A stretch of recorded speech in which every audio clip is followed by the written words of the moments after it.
just a couple of minutes more.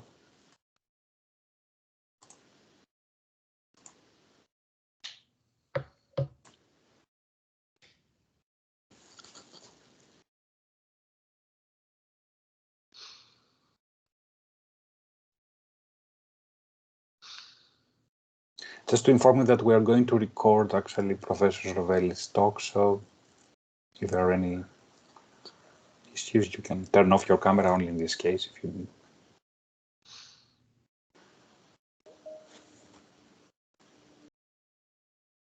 So Carlo, you can admit actually people that are coming, but I will be here. I see.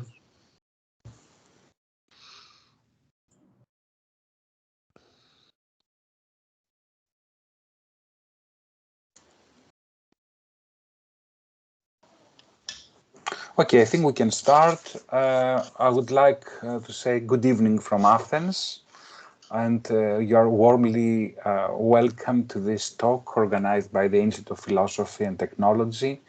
I'm really thankful to Professor Rovelli agreement to give this talk to our institute. A few words about Carlo Rovelli. He's a theoretical physicist and in quantum gravity, a specific specialization. He has worked on the history and philosophy of science. He's a professor of physics in France and Canada. He has received many recognitions and awards. His books, The 7 Brief Lessons in Physics and The Order of Time, has been translated actually in 40 different languages, if I'm not wrong.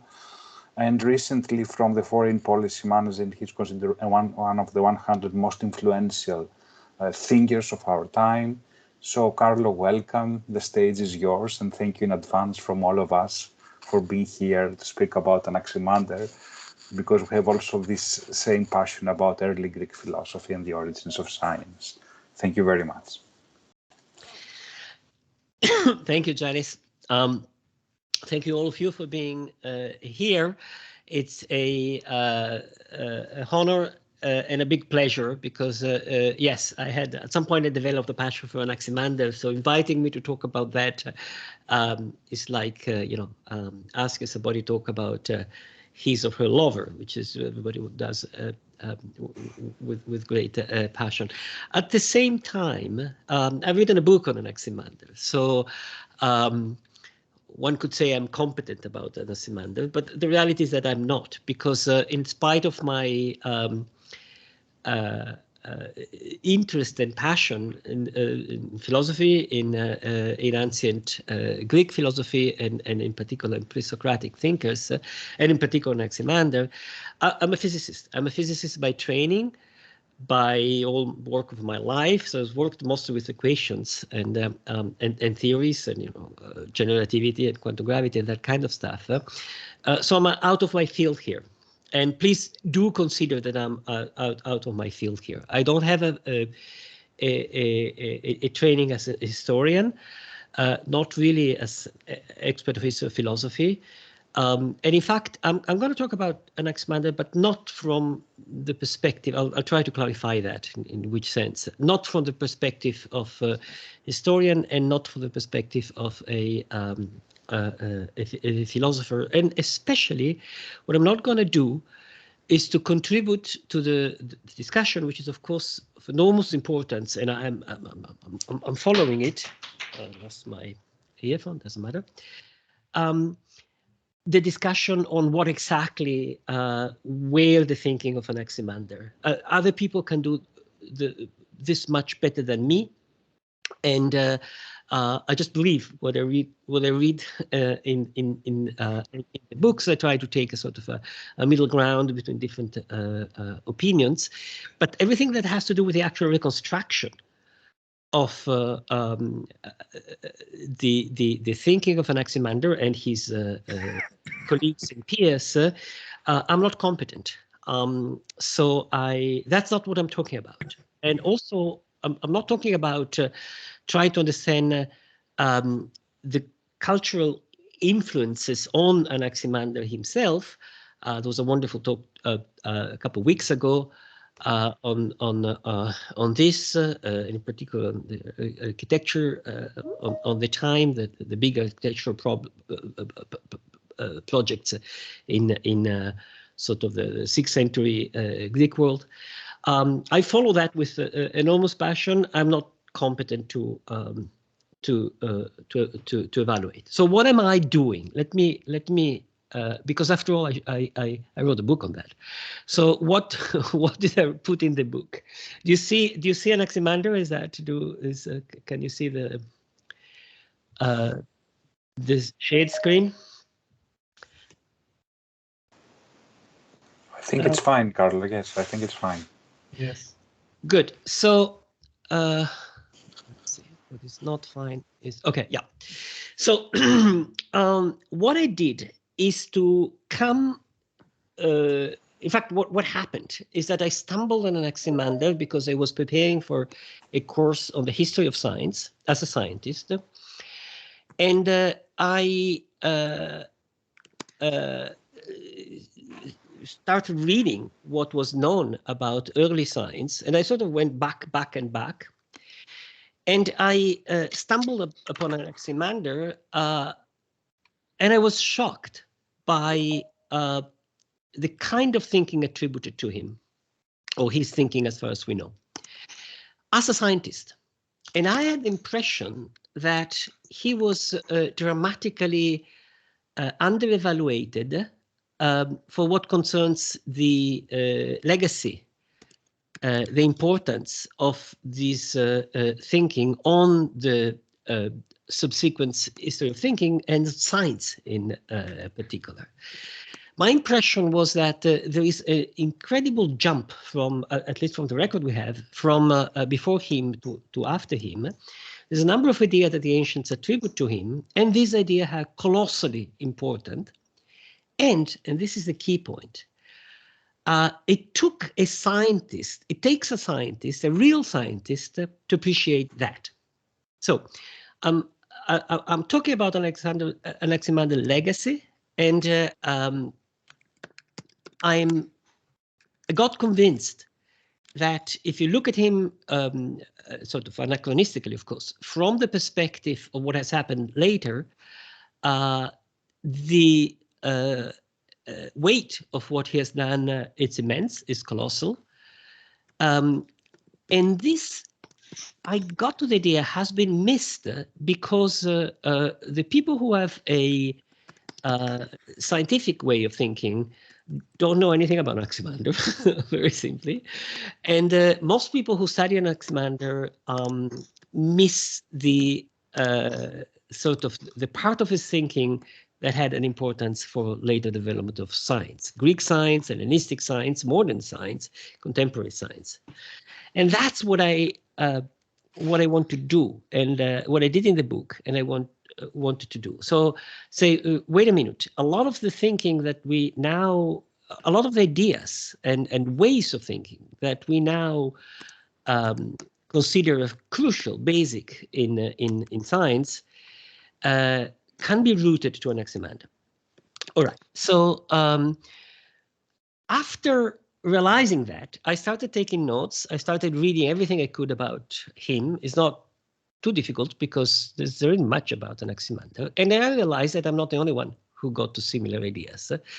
So since my claim is strong, I've put here 5 quotes by different kind of people, very much along the same line. And the first is Karl Popper, of course, one of the greatest philosophers of science, sort of Austrian, American, whatever, in which I mean, Popper is mostly a philosopher of mostly interest in contemporary science, but at some point he says, this idea of Anaximander, which I'm going to talk about this idea, is one of the boldest, most revolutionary, most portentous in the history of human thinking. That's quite a strong judgment from a major philosopher, with which I totally agree. Dick Kubrick, who studied Anaximander in details, puts him on the pair of Newton.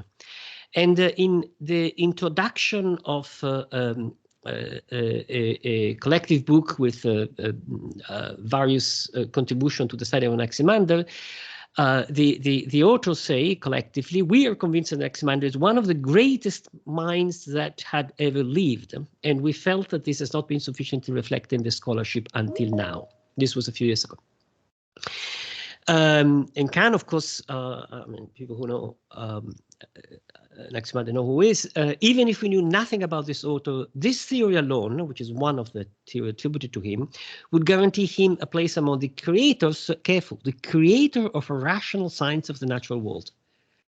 So like the full rational science of the natural world has some creators, few, one of whom is Anaximander. And Graham is even stronger. He goes, this is the last quotation, this is incredibly strong. In a sense, he says, his private project has become the grand quest of knowledge of humanity. All right, so this is just to somehow use a little bit of authority to say, well, I'm making a big claim about the importance of Anaximander, but I'm not the only one. I think I don't need in this audience to situate him much. We're in Miletus, where the 6th centuries before the Common Era. This is a sort of a map with Greek colonization and expansion, which was already quite wide in the 6th century. Miletus, of course, had a colony in a commercial connection with Naucratis. It was strictly in touch with Egypt, which means that it was easy in Miletus to have information about Egyptian ideas. It had all Miletus had the Black Sea colonies. There were regular caravans, commercial connection between Miletus and Mesopotamia. So the caravan were arriving in Miletus, and of course the various cities on the Ionian coast had colonies in the Eastern Mediterranean. So it's really a very international and a point of mixing of a lot of cultural influences later in the 6th century. And it's probably, of course, we are here much before so almost century before the power of Athens or Sparta. Miletus was probably at the time the richest or the strongest of the Greek cities, or certainly among them. But of course, the political map of the time was, in terms of power, much more something like that. Miletus was a backwater with respect to the big powers. I mean, we are much before, of course, Alexander and the Hellenistic period, but as I said, just even much before the Athenian Empire, and the big power was elsewhere. It was, of course, Nineveh had already fell, so it was the big fell of the previous empire, the Persian. The Persian Empire was expanding, but of course it was Egypt and so on and so forth. I'm not going into the the politics of the period. What I just want to say is that Miletus is sort of connected culturally to where the ancient culture is. Of course, culture was a millennia older at the time. Writing and astronomy and things existed since centuries and century. Miletus was sort of the Greek city closest probably to the influences of the East. All right, so that's just to situate. And what do we know? As I said, I just take for granted that there is a body of knowledge which is attributed to Anaximander, and I don't consider my capacity. I'm not capable of analyzing what it is exactly. So I read it from what the people analyzing him have deduced from, of course, the fragments and everything.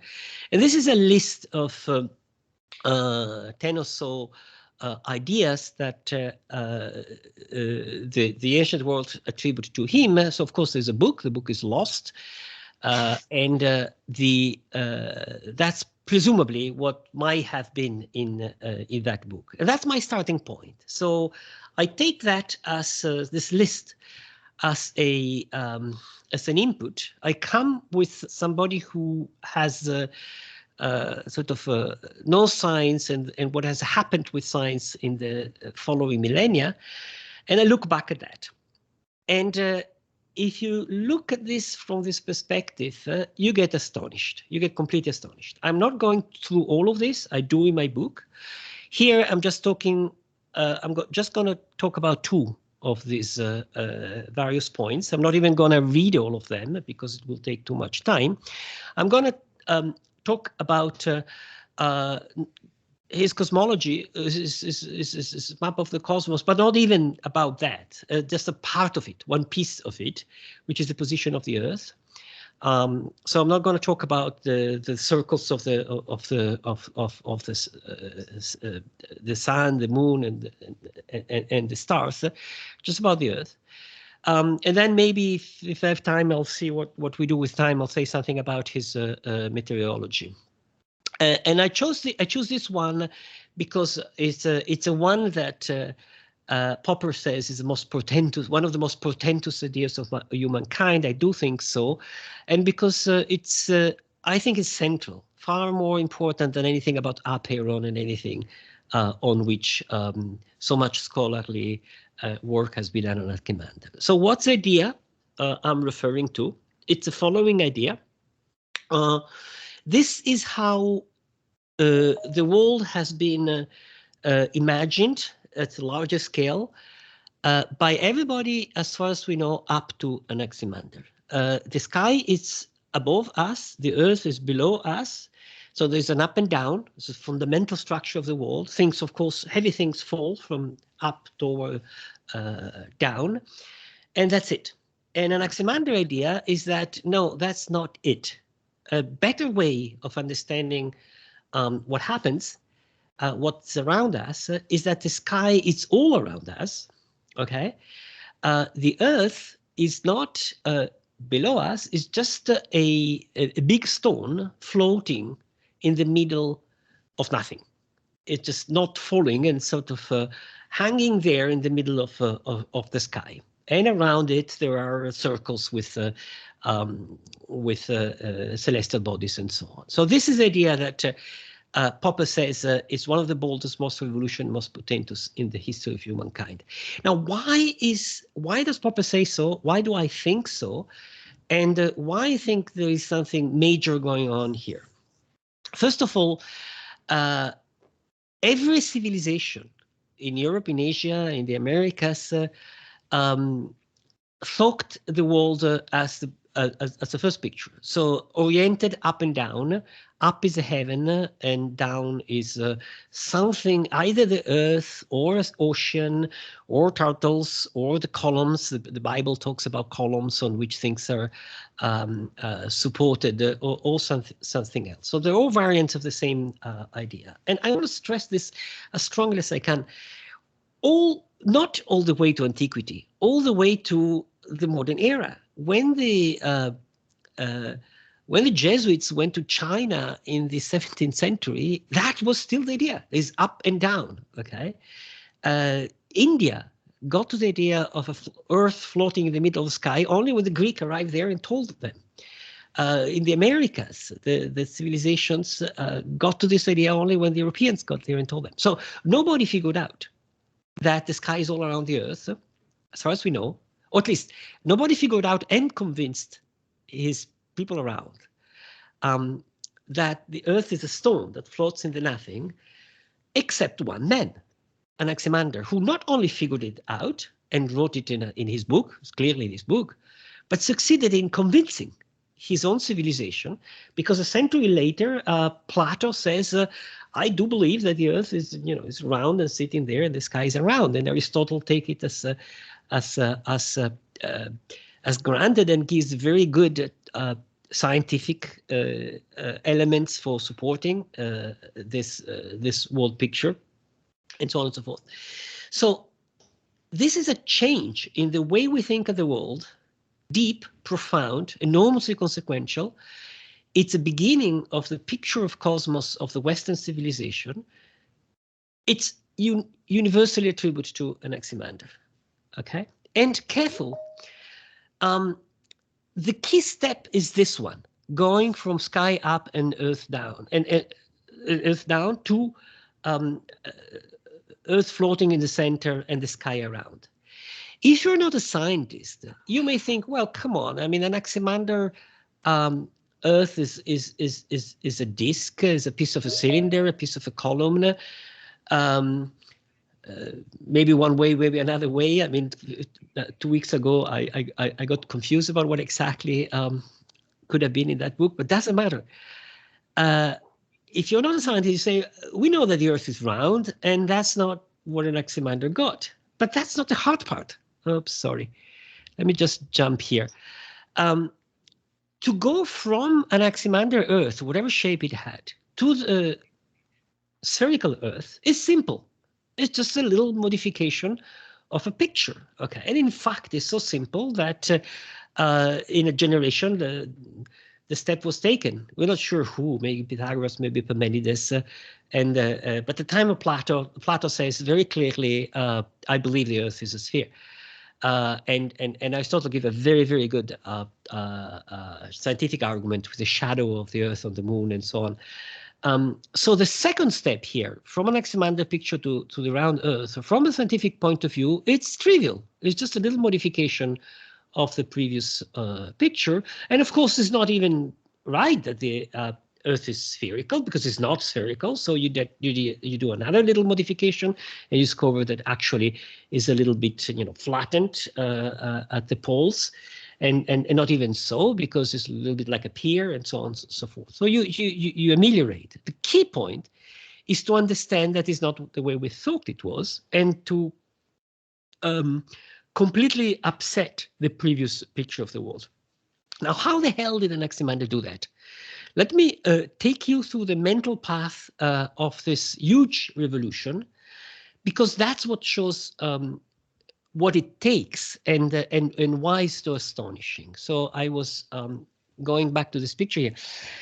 At first, it's not so hard to get to this idea, because in fact, presumably many people before Anaximander got the idea, the suggestion, because if you just look at the sky, you see the sun coming up at east and going down at west, and then the morning after, it's at east again. Where did it go?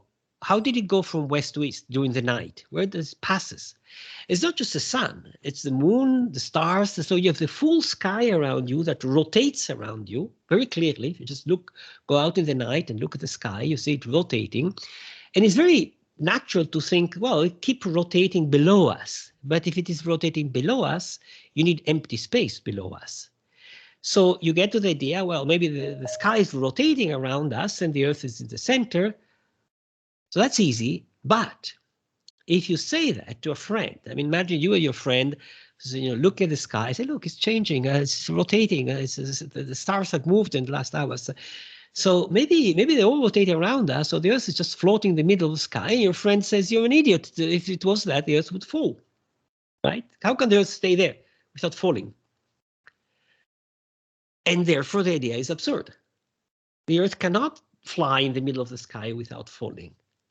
And that's the genius of Anaximander. He just get over this. How? By asking, why should it fall? Maybe we're wrong in assuming that it falls. Maybe we're wrong in generalizing the fact that stones fall all the way to the Earth. So maybe this is the way Aristotle put it. There are some, Anaximander, for instance, among the ancient, who say that the Earth keeps its place because of indifference. Motion upward and downward and sideways are all, they thought, equally inappropriate to that which is set at the center indifferently related to have extreme points, and to move contrary direction at the same time is impossible, so it may remain still. This is very ingenious. Now, it may be, and of course, the scholarly analysis of this piece says, well, this is really, he's really arguing against Plato, because that's Plato notion, and there's no reason to believe that this was exactly the argument in Anaximander. That's convincing. That's probably true. I don't know. But that's not the point. Aristotle himself disliked this explanation because, of course, Aristotle's explanation is that things follow again toward the center of the universe, and that's why the Earth is there, because it has fell down to that particular point. So Aristotle here is defending his own ideas. But the point is that it's completely clear that already in Anaximander there is an idea that there's no reason for the Earth to fall in one direction or the other direction. It doesn't matter if it is indifference in the subtle Plato way. The point is that falling up and down, it's redefined. So Anaximander is saying, look, your usual conceptualization of the structure of the world might be wrong, and the world might be completely different, and that's major. I have never found anything like that in any thing from the centrist and the centrist of records we have before Anaximander. Okay, this already said. So what is the step here? Is a change of the global image of the world. Is a change of the meaning of up and down. Okay, is a restructuring of the conceptual setup for framing our understanding of nature. So it's not something you do an observation and you deduce from the phenomena some consequences and you generalize, like in a naive description of what science is. It's science at its best, is when science it's jumping out for your mental understanding of reality to find another one which works better. It's a quintessential scientific revolution, okay? And like major scientific revolutions, think about Copernicus, Pace, Kuhn, and anybody arguing against the continuity of science, that's forever. That's something we understood forever. The Earth is a stone that floats in the middle of the sky. That's it. It's forever, okay? It's like, the Earth moves and is not the center of the universe. That's forever. We have understood it. Or, I don't know, humans are have common ancestors with monkeys and with all the other animals and plants. That's forever. We have understood it. So these are major rearranging of our understanding of the world, which represent the most successful steps of science. And Anaximander is the first to do something like that. But it's more than that, because since he's the first to do something like that, he's the one who discovered that this can be done. And this is the immense legacy of his thinking. He's telling humankind, and humankind has learned, look, you have a picture of the world, but it might be that there's a better one, and it works better. And that's an example, this revolution here. You can do that, and science has been, oh yes, we can do that, and understanding better and better. So the first part of the slides is just copy what I had in the previous slide. Down here I have a list of names of great scientists. Each one has done something similar. In fact, in its own field, repeating this incredible game. So we have an understanding of the world, we jump out of it, we get a larger one, which includes the previous one, which of course, because if I go back, this picture here, sky up and earth down, is just a little bit the image of what happens in a little corner of the earth. So it's not incompatible with the previous one, it's compatible, but it's badly incomplete. And if you take your common sense and you generalize it, you don't understand the world. This huge, this kind of scientific revolutions, which is in the thinking of Boltzmann, when he said, heat is just little particles that move, or Einstein, Heisenberg, quantum mechanics, Newton, and so on, Darwin, Dalton, the beginning of chemistry, and so on. It's all this reconceptualization, challenging what is obvious. That is what Anaximander told humankind. So not only understood the proper sort of position of the Earth in the cosmos, but he also understood how to jump out from a common sense picture and get a scientific understanding of something. And of course, he was right, right? This is a picture taken from the moon. It's a real picture, the astronauts. So this is just an image that says, yeah, Anaximander was right. I mean, he didn't get the detail right. It was not so round yet. It was a strange shape, but nevertheless, he did it right. Good. So I have a few minutes more. So let me pick a second, and then I'll go to the conclusion. A second example of the importance of what he's done and the immense relevance of what he's done. And again, each one of these 10 contribution deserves a discussion like this one, because I think each one, if you look at them not from the perspective of a historian focus on that time. But if you look at that from the perspective of somebody interested in what happened after, of the influence of that idea, the legacy of that idea, each one of these steps is a monumental contribution to human thinking. So let me go to the meteorological phenomena, because that's also, I think, is important methodologically, and it sort of emphasizes what I've been thinking. So this is a few of the many very famous fragments that from which we know that Anaximander had some ideas about what the ancient called meteorological phenomena, so rain, wind, and all that. So these are from, ancient writers of different centuries. Some are actually many centuries after Anaximander. So Hippolytus says, and careful about the details, Anaximander holds that rain derives from the vapor that, under the effect of the sun, rises from the earth. Okay. Seneca, thunders, flashes, bolts of lightning, hurricanes, and thunderstorms, according to Anaximander, all of these phenomena derive from the wind. Okay.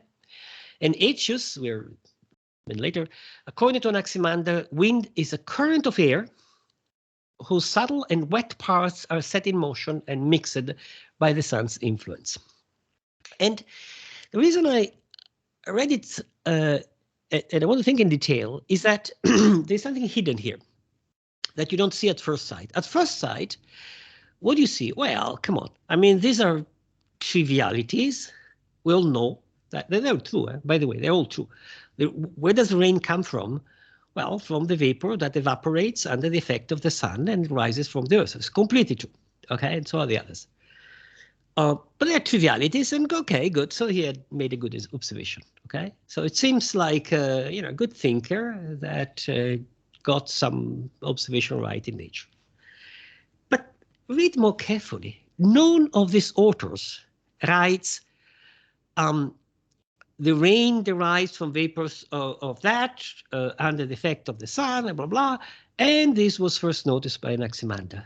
Not at all. They all present this. Anaximander holds, okay, according to Anaximander. According to Anaximander. And if you look at the fragments, they're all like that. So what does it mean? It means that in ancient time, those ideas were far from accepted even centuries after Anaximander.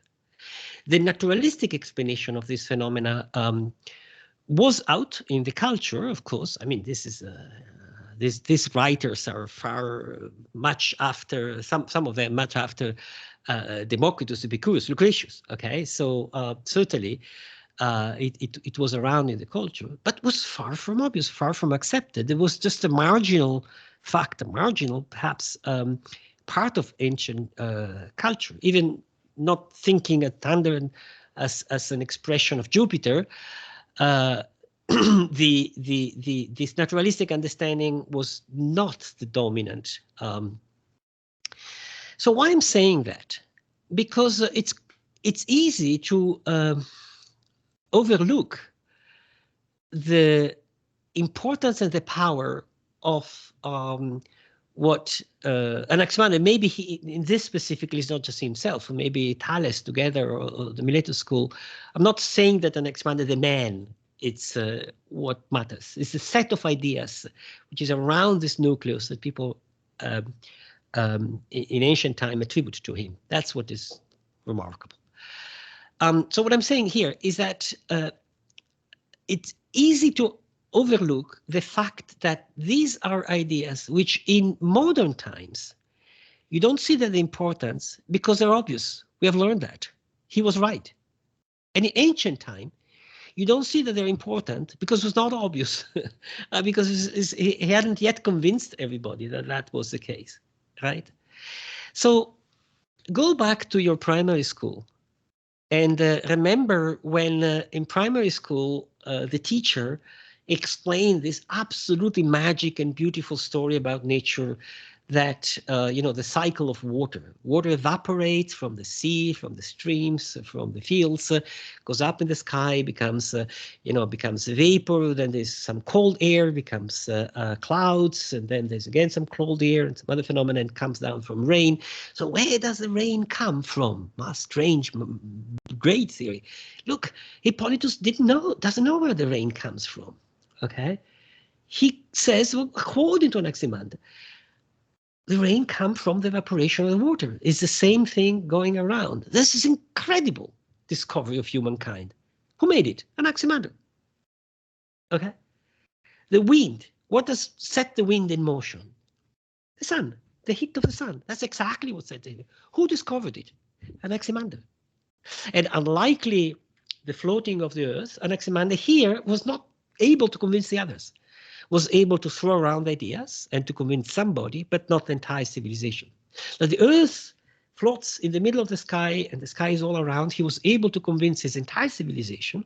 And when his civilization spread out and got in touch with the rest of the world, slowly this idea convinced the rest of the world.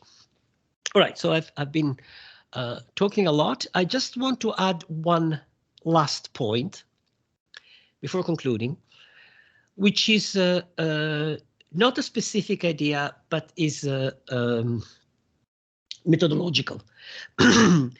And 2 weeks ago, when I was at this meeting, somebody hinted about that.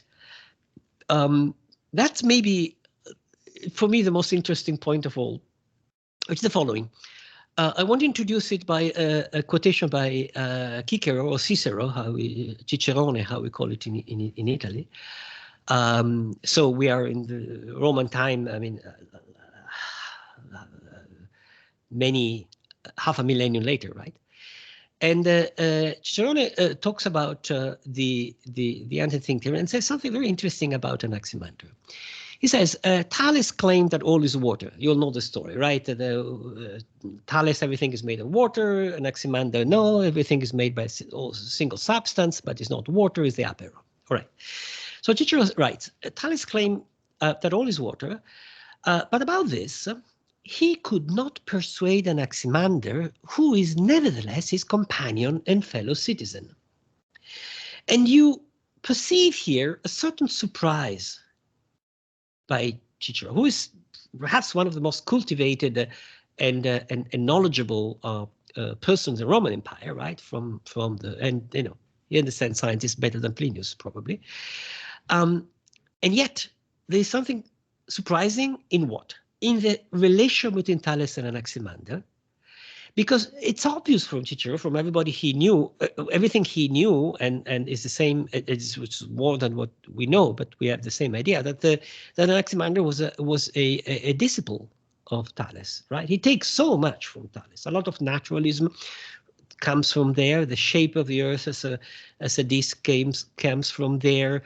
The use of some measurement, the measuring of what he did with the gnomon, I don't know, the angle of the side of the sky. I mean, so much of Thales. The idea, of course, that there is a single sort of principle or substance or whatever on which everything is based. So Anaximander is obviously building on Thales, and yet, nevertheless, right, he disagrees with Thales. And there is something totally new, in my opinion, in the history of human thinking that happened there, exactly between, or presumably, there, exactly in the relation between Thales and Anaximander, which is that in ancient times there were masters, of course. I mean, Buddha was a master. I mean, Pythagoras was a master. I mean, so many masters and disciples. And the disciples venerated the masters and followed the masters, okay? Pythagoras, ipse dixit, and so on.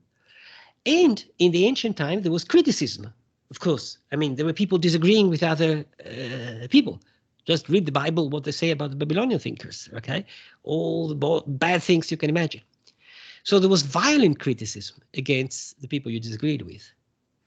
But the relation between Anaximander and Thales is neither one nor the other. It's a third way. It's in between. You buy the idea, he buys the idea of Thales, he builds the ideas of Thales, he's obviously disciples of Thales, and yet is not ipse dixit at all. He disagrees with Thales on some details, some crucial details. And the crucial, look how crucial, how this step works.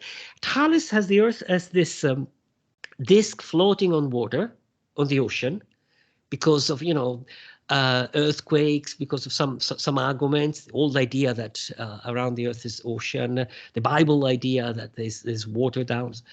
So Thales has this, and Anaximander says, oh yeah, the Earth is something like that. It's like an island, but why do we need the ocean? In fact, we don't need the ocean. The ocean is disturbing because the sun could not go around. It takes away the ocean. So he builds on Thales and yet criticizes it. And of course, that's the beginning of philosophy, science. The power of Western critical thinking is that you don't criticize the ideas of the other just because you disagree. You criticize because you build on them.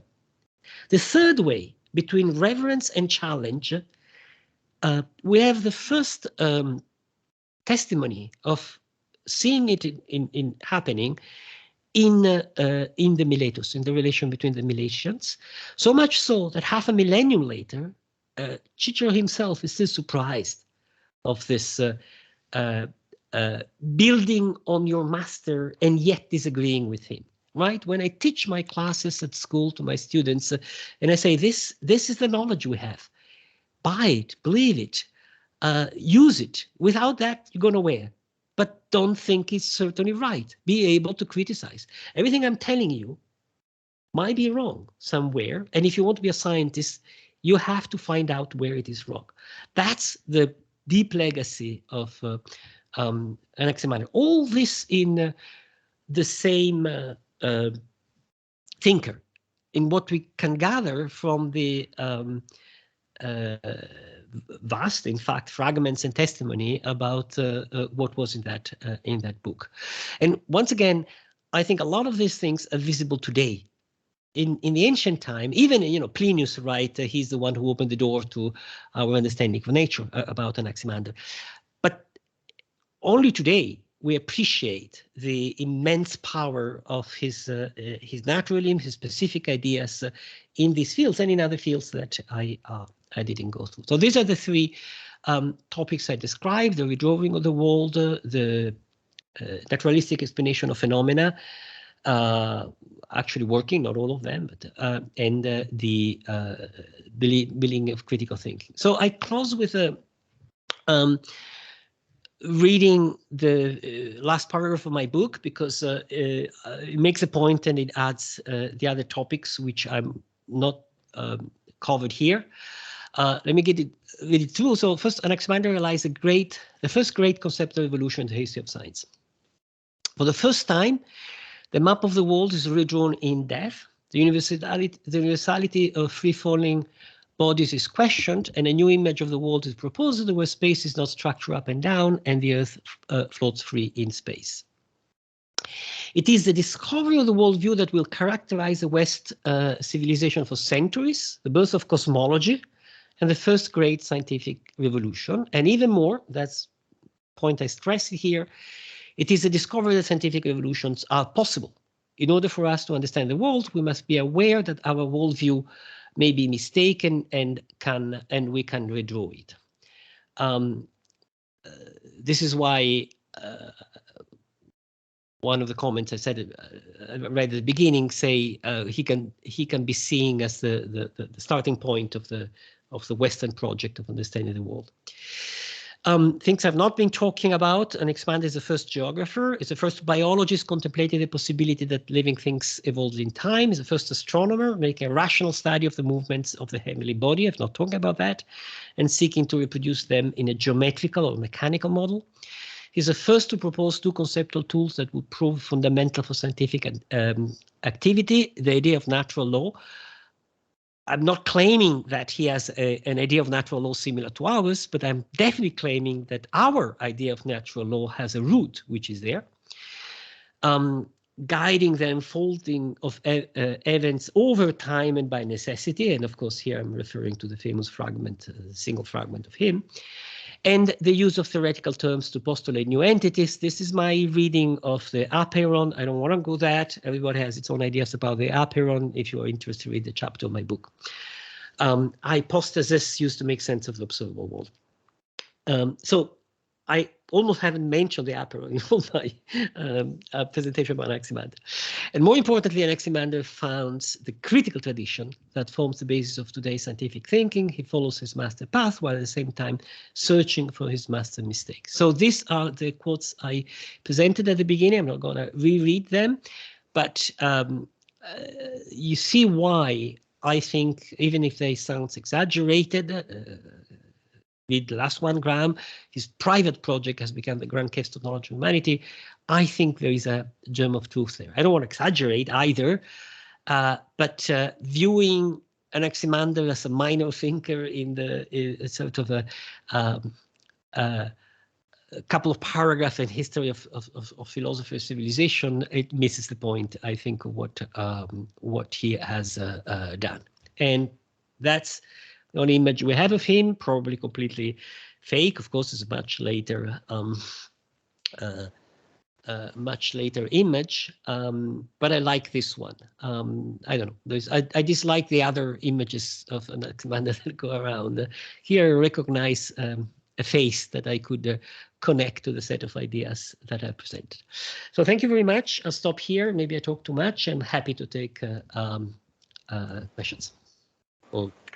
Carlo, thank you very much for your very interesting and insightful presentation and reconsidering Anaximander and his role in not only in science but also in critical thinking, which is very and extremely interesting.